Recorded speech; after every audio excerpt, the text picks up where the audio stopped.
Have you ever had to delay a job because some parts arrived incorrectly or didn't arrive at all? Missing one detail on an order form can cause hours of delay, last-minute calls, and a frustrated client.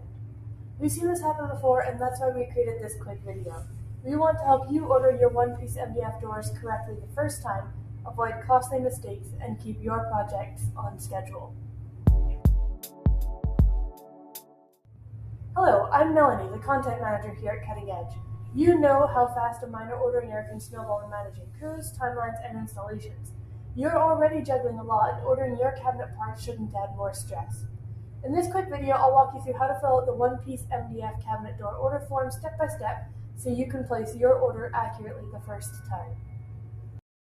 This is what you'll see when you open up the one-piece MDF door order form.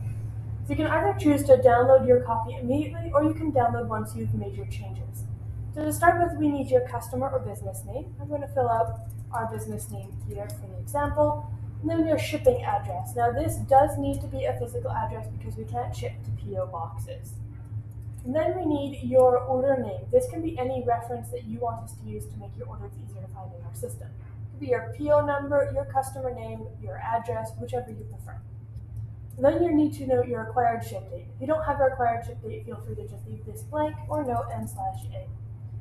Then choose your MDF profile. Now, any of these options here, if by clicking on the heading, you can navigate straight to the MDF profile sheets, or in this case, the Edge profile sheets to see what your available options are.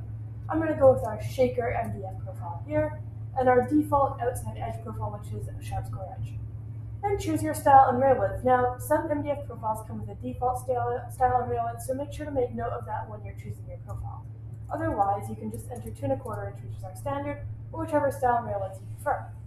Then select your reduced style and rail width. Our recommended option here is 1.5 inches, and that will apply for any pieces that are less than 7 inches high or wide. Now choose your hinge joint. If you choose no, you can skip this section here. I'm going to choose yes so I can walk you through the information that you need. Now, your first step is to choose what type of hinges you're using. I'm going to select Bloom Inserta. Now you need to choose your offset. That's the distance from the edge of the door to the edge of the hinge hole. It's typically between 3 and 5 mil. And then your hinge placement, which is the distance from the top or bottom of the door to the center of the hinge hole. I'm going to go with 101.6 mil or 4 inches. Now choose your MDF type. I'm going to default to raw back MDF here. And then your finish. If you choose raw, we won't paint the doors. If you want them painted, select painted. Otherwise, you can click other and put your information in here. So I'm just going to note primer. Now, if you do choose painted, you can note your paint color in here. For example, Benjamin Moore Simply White.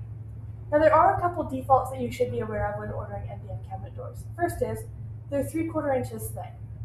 Second is, the default style and rail width can vary depending on the MDF profile. So make sure to note whether or not that MDF profile has a default width when you're selecting it.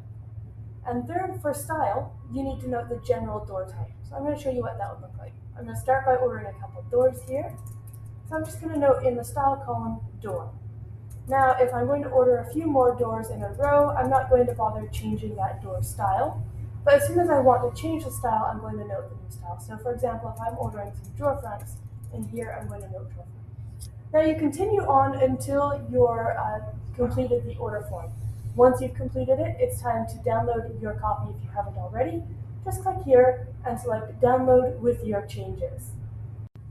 We know you've experienced enough delays, miscommunications, and rework to understand how one mistake can destroy your schedule. Now that you've learned how to complete this order form the right way, you're one step closer to problem-free ordering. All that's left is for you to download and fill out your order form and then send it to orders@cuttingedge.ca. And if you're ever unsure, just call us. We're here to help make your next project headache-free.